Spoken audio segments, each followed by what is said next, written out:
जय हिंद दोस्तों, नमस्कार। स्वागत है आप सभी का आपके अपने यूट्यूब चैनल में। दोस्तों, यदि आप UP triple S C PET exam 2022 देने वाले हैं तो एग्ज़ाम से पहले इस वीडियो को आप अवश्य देख लें, क्योंकि एग्ज़ाम में इस वीडियो से अवश्य क्वेश्चन आपको देखने को मिलेंगे। ये दोस्तों मैंने इस तरीके के क्वेश्चन लिए हैं जो आपके इंपॉर्टेंट हैं। लगभग में हर एग्ज़ाम में ये क्वेश्चन पूछे जाते हैं, तो पैट में अवश्य क्वेश्चन आपको देखने को मिलेंगे। तो चलिए दोस्तों, करते हैं वीडियो को स्टार्ट। देखिए दोस्तों, क्वेश्चन नंबर आपका फर्स्ट है। क्या कहा गया? अनुच्छेद 40 के तहत क्या प्रावधान किया संविधान में? ग्राम पंचायतों का संगठन। ठीक है, तो दोस्तों अनुच्छेद 40 के तहत क्या बोला गया? समान नागरिक संहिता। ठीक, ये आपको ध्यान रखना है, ये इंपॉर्टेंट पॉइंट है, ध्यान रखना। अनुच्छेद 50 के तहत क्या बोला गया? नगर पालिका का कार्यपालिका से पृथक्करण। नेक्स्ट देखते हैं दोस्तों, इंपॉर्टेंट है ये भी पॉइंट, इनको आपको ध्यान रखना है। देखिए दोस्तों, अनुच्छेद 215 के तहत क्या बोला गया? उच्च न्यायालयों का अभिलेख न्यायालय होना। अगर आपसे कहा जाए कि उच्च न्यायालयों का अभिलेख न्यायालय होना, ऐसा कहाँ लिखा है अनुच्छेद, तो ध्यान रखना अनुच्छेद 215 में संविधान में उल्लेख किया गया है। किसी न्यायाधीश का एक उच्च न्यायालय से दूसरे उच्च न्यायालय में अंतरण करना है, तो ऐसा अनुच्छेद कौन सा है? 222। ठीक, अनुच्छेद 226 के तहत क्या बोला गया? विशेष रिट जारी करने की किसको शक्ति है? उच्च न्यायालय को। उच्च न्यायालय रिट अगर जारी करेगा तो अनुच्छेद 226 के तहत सत्ता है इसकी। तो इसमें क्या बोला गया? ध्यान से देखिएगा, सभी न्यायालयों के अधीक्षण की उच्च न्यायालय की शक्ति। उनसे कहा जाए कि सभी न्यायालयों के अधीक्षण की उच्च न्यायालय की शक्ति किस अनुच्छेद में? तो ध्यान रखना अनुच्छेद 227। अब हम बात करते हैं नेक्स्ट प्रश्नों की। देखिएगा दोस्तों, यहाँ से भी क्वेश्चन बनता है। मैंने यहाँ पे सब मिक्स क्वेश्चन लिए, आपको आगे देखने को मिलेंगे। अनुच्छेद 17 में क्या बोला है? अस्पृश्यता का अंत, जिसको हम बोलते हैं छुआछूत। ठीक दोस्तों, अनुच्छेद 78 के तहत क्या प्रावधान किया गया? राष्ट्रपति को जानकारी देने के संबंध में प्रधानमंत्री का कर्तव्य। दोस्तों, कहा जाए कि राष्ट्रपति को जानकारी देने के संबंध में प्रधानमंत्री का कर्तव्य, ऐसा संविधान में कहाँ प्रावधान किया गया? तो आप आंसर दोगे अनुच्छेद 78 के तहत 78। अब हम बात करते हैं नेक्स्ट प्रश्नों की। देखिए दोस्तों, इस तरीके से भी क्वेश्चन आपको मिलान करने के लिए आ जाते हैं। इधर आपका विषय और इधर आपकी सूची है, मतलब कौन सी सूची में कौन सा विषय। तो देखिएगा, समवर्ती सूची में ये किसका विषय है? वन जो है वो समवर्ती सूची का विषय है। दोस्तों, डाकघर बचत बैंक ये संघ सूची का विषय है। राज्य सूची जन स्वास्थ्य, ये भी आपको ध्यान रखना, इंपॉर्टेंट ये पॉइंट है। तो जन स्वास्थ्य विषय किसका है? राज्य सूची का है। और दोस्तों, शेयर बाजार किसका? संघीय सूची का है। और डाक घर बचत बैंक किसका? संघीय सूची का है। अब हम बात करते हैं नेक्स्ट क्वेश्चन की। अब देखिएगा, धीमे धीमे से ये आपका लेवल बढ़ता चला जाएगा। देखिए दोस्तों, इधर आपके क्या दिया गया? विटामिन, और यहाँ विटामिन से होने वाली कमी। ठीक है, कौन कौन से रोग होते हैं? विटामिन ए से कौन सा रोग होता है इसकी कमी से? तो ध्यान रखना, रतौंधी हो जाता है। अब दोस्तों, विटामिन डी की कमी से कहा जाए तो रेक्टिस बीमारी हो जाती है। विटामिन सी की कमी से कौन सा रोग होता है? स्कर्वी रोग होता है। दोस्तों, विटामिन बी1 के तहत क्या होता है? ध्यान रखना, बेरी रोग हो जाता है। ये दोस्तों हर एग्जाम में क्वेश्चन पूछे जाते हैं, तो पेड में क्यों नहीं, अगर आएगा तो आपको यहाँ से आसानी से बन जाएगा। देखिएगा दोस्तों, अगला प्रश्न है, इंपॉर्टेंट प्रश्न है। हमारे शरीर का अधिकतम भार बना है किससे? ये जल से बना है। जो अपने शरीर है, शरीर का अधिकतम भार किससे बना है? जल से बना है मित्रों। एक वयस्क मानव शरीर में जल प्रतिशत कितना होता है लगभग?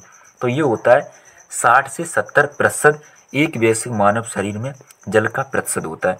दोस्तों, अभी तक इस चैनल को सब्सक्राइब नहीं किया है तो प्लीज़ चैनल को सब्सक्राइब करके इसको ज़्यादा से ज़्यादा इसको शेयर करके और बेल आइकन को अवश्य प्रेस कर लें। देखिए दोस्तों, मानव शरीर में जिस तत्व का प्रतिशत सबसे अधिक होता है वो होता है ऑक्सीजन। लौह, सोडियम, ऑक्सीजन एवं आयोडीन में से मानव शरीर में सर्वाधिक प्रचुर मात्रा में पाया जाने वाला तत्व कौन सा है? तो दोस्तों, सबसे ज़्यादा पाया जाता है, जैसा कि आपने देखा इस क्वेश्चन में, ऑक्सीजन। तो दोस्तों, इस तरीके से भी क्वेश्चन को ध्यान रखना है। देखिएगा, लोहा, सोडियम, फास्फोरस और कैल्शियम से मानव शरीर में अधिकतम मात्रा में पाया जाने वाला तत्व कौन सा है? ध्यान रखना, कैल्शियम है। क्लियर? अब हम बात करते हैं नेक्स्ट प्रश्न की। देखिए दोस्तों, वयस्क मानव में होती हैं कितनी अस्थियां?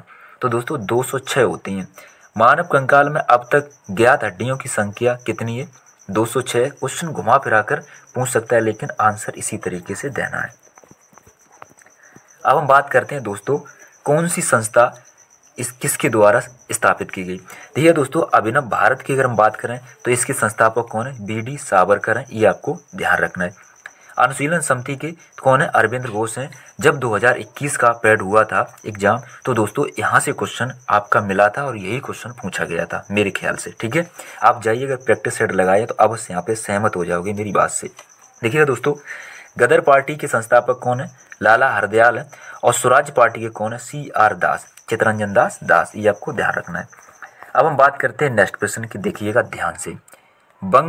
भंग विरोधी आंदोलन का प्रारंभ हुआ था 7 अगस्त 1905 को। वह आंदोलन जो भंग के बाद शुरू हुआ था, तो ये ध्यान रखना, स्वदेशी आंदोलन को शुरू किया गया था। बंगाल विभाजन की घोषणा कब की गई? 20 जुलाई 1905 को। और उस समय बंगाल विभाजन के समय बंगाल का गवर्नर जनरल कौन था या वायसराय था? Lord Curzon. यानी कि लॉर्ड कर्जन के समय बंगाल विभाजन की घोषणा की गई थी। अब हम बात करते हैं नेक्स्ट प्रश्न की। देखिए दोस्तों, करमचंद गांधी दीवान थे कहाँ के?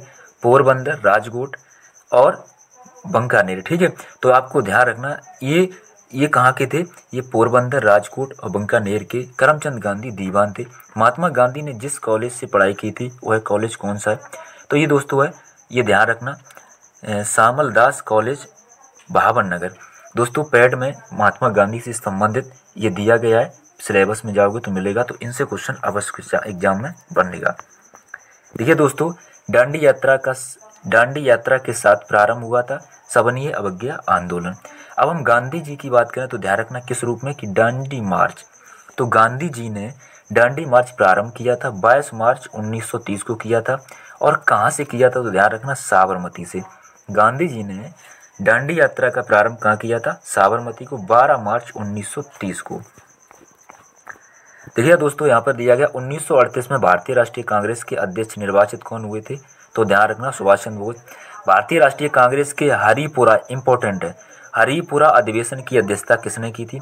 तो SC बोस, यानी कि सुभाष चंद्र बोस ने की थी। अब हम बात करते हैं नेक्स्ट प्रश्न की। देखिए, हरिपुरा जहां भारतीय राष्ट्रीय कांग्रेस का वार्षिक अधिवेशन 1938 में सुभाष चंद्र बोस की अध्यक्षता में हुआ था, वो स्थित कहाँ है? तो ध्यान रखना, हरिपुरा है, गुजरात में। भारतीय राष्ट्रीय कांग्रेस की त्रिपुरी, ये इंपॉर्टेंट है, त्रिपुरी सम्मेलन में वर्ष 1939 में सुभाष चंद्र बोस को कांग्रेस का अध्यक्ष चुना गया था। यह त्रिपुरी कहाँ है? तो जबलपुर में। रुकना जरा, अगर आपसे ये कहा जाए कि त्रिपुरी सम्मेलन 1939 में जो भारतीय राष्ट्रीय कांग्रेस का हुआ था, उसके अध्यक्ष कौन थे? तो आंसर देना है सुभाष चंद्र बोस। अब हम बात करते हैं नेक्स्ट प्रश्न की। देखिए दोस्तों, स्वतंत्र भारत के प्रथम गवर्नर जनरल, यही आपको पॉइंट बहुत अच्छे से याद रखने हैं। स्वतंत्र भारत के प्रथम गवर्नर जनरल कौन थे? Lord Mountbatten. स्वतंत्र भारत का अंतिम गवर्नर जनरल था C राजगोपालाचारी। स्वतंत्र भारत के पहले भारतीय गवर्नर जनरल कौन थे? तब भी आंसर आपको देना है राजगोपालाचारी, यानी C राजगोपालाचारी। और देखिएगा, भारत के प्रथम व अंतिम भारतीय गवर्नर जनरल कौन थे? तो आंसर देना C राजगोपालाचारी। जरा भी क्वेश्चन में चूके तो आप गलत कर बैठोगे, तो ध्यान रखना, स्वतंत्र भारत के अंतिम गवर्नर जनरल C राजगोपालाचारी, स्वतंत्र भारत के पहले भारतीय गवर्नर, तब भी आंसर C राजगोपालाचारी, और भारत के प्रथम व अंतिम भारतीय गवर्नर जनरल, तब भी आंसर देना है C राजगोपालाचारी। अगर आपसे पूछ लिया जाए कि भारत का अंतिम वायसराय कौन था, तो ध्यान रखना, भारत का अंतिम वायसराय पूछा जा रहा है, तो लॉर्ड माउंटबेटन थे। स्वतंत्र भारत के प्रथम विधि मंत्री, इंपॉर्टेंट प्रश्न है, BR अम्बेडकर थे। दोस्तों अगला प्रश्न देखते हैं, ध्यान से देखिएगा, ये अनुच्छेद अवश्य पूछे जाते हैं। अनुच्छेद 41 के तहत कुछ दिशाओं में काम, शिक्षा और लोक सहायता पाने का अधिकार की बात की गई है। तुमसे पूछा जाए कि कुछ दिशाओं में काम, शिक्षा और लोक सहायता पाने का अधिकार किस अनुच्छेद के तहत प्रावधान है, तो आंसर देना 41। रिपीटेड ये अनुच्छेद ध्यान रखना है। नागरिकों के लिए समान नागरिक सहायता, तो सहायता ये कहाँ दी है? अनुच्छेद 44 में। देखिएगा 48 अनुच्छेद के तहत आर्टिकल 48 के तहत कृषि एवं पशुपालन का गठन। दोस्तों इंपॉर्टेंट ये प्रश्न है, मैं कह रहा हूँ आपसे। अनुच्छेद 50 में न्यायपालिका और कार्यपालिका का पृथक्करण, रिपीटेड। अनुच्छेद 51 में अंतर्राष्ट्रीय शांति का विकास की बात की गई है। अब हम बात करते हैं अनुच्छेद 39 का या 39A की बात है, समान न्याय एवं निःशुल्क विधिक सहायता। 44 और 50 को मैं इससे पहले भी बता चुका हूँ इस वीडियो में, ठीक है। अब हम बात करते हैं नेक्स्ट प्रश्न की। अब देखिएगा दोस्तों, संविधान का भाग यहाँ पर 2 है, इसमें किसका बात की गई है, तो ध्यान रखना यहाँ पर जो बात की गई है नागरिकता की बात की गई। भाग 3 किससे संबंधित है, मूल अधिकार से संबंधित है। मूल अधिकार अमेरिका से लिए गए। भाग नंबर 4 की बात करें तो राज्य के नीति निर्देशक 2 आयरस या आयरलैंड के संविधान से लिए गए। संविधान का भाग 4 का या ए, ध्यान रखना 4 का, ये एक ही बात है या ए लिख लो। मूल कर्तव्य जो अनुच्छेद 51 में वर्णित हैं, जो रूस से लिए गए, 51 का में ये उल्लेख है इनका, ठीक है। अब हम बात करते हैं नेक्स्ट प्रश्न की। देखिएगा दोस्तों, यहाँ पर नेक्स्ट प्रश्न है, बात राष्ट्रपति पर महाभियोग चलाया जा सकता है, अनुच्छेद किसके तहत, तो अनुच्छेद 61 में ये वर्णित प्रक्रिया के तहत किया गया है। जो अनुच्छेद 61 में वर्णित किया गया है कि राष्ट्रपति पर महाभियोग चलाया जा सकता है। रुकना, जरा ध्यान से सुनना, आगे क्वेश्चनों को। राष्ट्रपति पर महाभियोग का आरोप लगाया जा सकता है, कौन से सदन के द्वारा, दोस्तों संसद के किसी भी सदन द्वारा ये आरोप लगाया जा सकता है। लेकिन भारत के राष्ट्रपति पर महाभियोग चलाने के लिए आवश्यक है कम से कम 14 दिनों के ही पूर्व सूचना राष्ट्रपति को ये मिल जानी चाहिए। अब हम बात करते हैं नेक्स्ट प्रश्न की। देखिएगा दोस्तों, भारत के राष्ट्रपति के महाभियोग की प्रक्रिया है संसद की एक अर्ध न्यायिक प्रक्रिया, ये आपको ध्यान रखना है। नेक्स्ट प्रश्न है दोस्तों, देखते हैं। देखिएगा, इंपॉर्टेंट प्रश्न है ये दोस्तों। देखिएगा, भारत के राष्ट्रपति अपनी शक्तियों का प्रयोग करते हैं किसके द्वारा, देखिएगा ये सीधे भी कर सकते हैं अथवा अपने अधीनस्थ अधिकारियों के द्वारा भी प्रयोग कर सकते हैं। राष्ट्रपति को कोई भी मामला मंत्रिपरिषद द्वारा पुनर्विचार किए जाने के लिए वापस भेजने का अधिकार दिया गया है। तो ये दोस्तों 44वां संविधान संशोधन 1978 के तहत प्रावधान किया गया था। देखिए दोस्तों, राष्ट्रपति लोकसभा भंग कर सकते हैं तो किसकी अनुशंसा पर, तो दोस्तों ये करते हैं केंद्रीय मंत्रिमंडल की अनुशंसा पर राष्ट्रपति लोकसभा को भंग कर सकते हैं। अनुच्छेद 108 के अंतर्गत लोकसभा और राज्यसभा की संयुक्त बैठक आहूत की जा सकती है। ये किसके द्वारा, राष्ट्रपति के द्वारा की जा सकती है।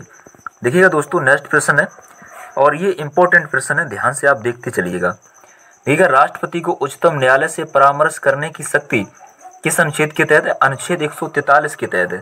अब हम बात करते हैं नेक्स्ट प्रश्न की। देखिए दोस्तों, राष्ट्रपति के पद के लिए पुनः निर्वाचन की योग्यता निर्धारित करता है कौन सा अनुच्छेद, अनुच्छेद ऐसा है 57। अगर भारत के राष्ट्रपति के चुनाव में कोई विवाद है, मान लो राष्ट्रपति के चुनाव में कोई विवाद उत्पन्न हो जाता है, तो उस विवाद को सौंपा जा सकता है किसको, भारत के सर्वोच्च न्यायालय को। राष्ट्रपति 5 वर्ष तक अपने पद पर रहते हैं, तो ध्यान रखना अपना पद ग्रहण के दिन से ये 5 वर्ष तक रहेंगे, ये आपको ध्यान रखना है। देखिए दोस्तों, भारत का राष्ट्रपति अपना त्यागपत्र सौंपता है किसे, ध्यान रखना भारत के उपराष्ट्रपति को। भारत के राष्ट्रपति को उसके पद से हटाया जा सकता है तो किसके द्वारा, संसद के महाभियोग द्वारा। और ऐसा महाभियोग से संबंध कौन सा अनुच्छेद है, 61। अब हम बात करते हैं नेक्स्ट प्रश्न की। देखिएगा, भारत के महान्यायवादी की नियुक्ति किसके द्वारा की जाती है, तो राष्ट्रपति के द्वारा की जाती है। भारत सरकार का प्रथम विधि अधिकारी या मुख्य विधि परामर्शदाता समझा जाता है कौन, महान्यायवादी, ये आपको ध्यान रखना है। अपने कर्तव्यों के पालन में भारत के राज्य क्षेत्र में सभी न्यायालयों में सुनवाई का अधिकार होगा किसको, महान्यायवादी को, ये आपको ध्यान रखना है। अगला प्रश्न है, लोकसभा में शून्यकाल की अवधि अधिक से अधिक हो सकती है 1 घंटा, कितनी हो सकती है, 1 घंटा। लोकसभा में शून्यकाल का समय कितना है, दोपहर 12 बजे से अपराह्न 1 बजे तक। राजनीति शब्दावली में शून्यकाल का अर्थ क्या है, प्रश्न उत्तर शर्त, क्या है, प्रश्न उत्तर शस्त्र होता है, ठीक है। ये शब्द आपको ध्यान रखने हैं। देखिए दोस्तों, अंतर्राष्ट्रीय समझौते को प्रभावी बनाने हेतु संसद राज्य सूची के विषय पर कानून बना सकती है, ऐसा प्रावधान संविधान में किस अनुच्छेद के तहत है, आंसर दोगे आप 253 के तहत, ये सब उल्लिखित है। अब हम बात करते हैं नेक्स्ट प्रश्न की। देखिएगा, राज्य सरकार का कार्यकारी अध्यक्ष या इसको हम कहते हैं संवैधानिक प्रमुख है, तो ये कौन होते हैं, राज्यपाल। राज्यपाल की नियुक्ति भारत के राष्ट्रपति के द्वारा की जाती है। किसी भी राज्यपाल की नियुक्ति संविधान के अनुच्छेद किसके तहत, अनुच्छेद 155 के तहत राष्ट्रपति करते हैं नियुक्ति।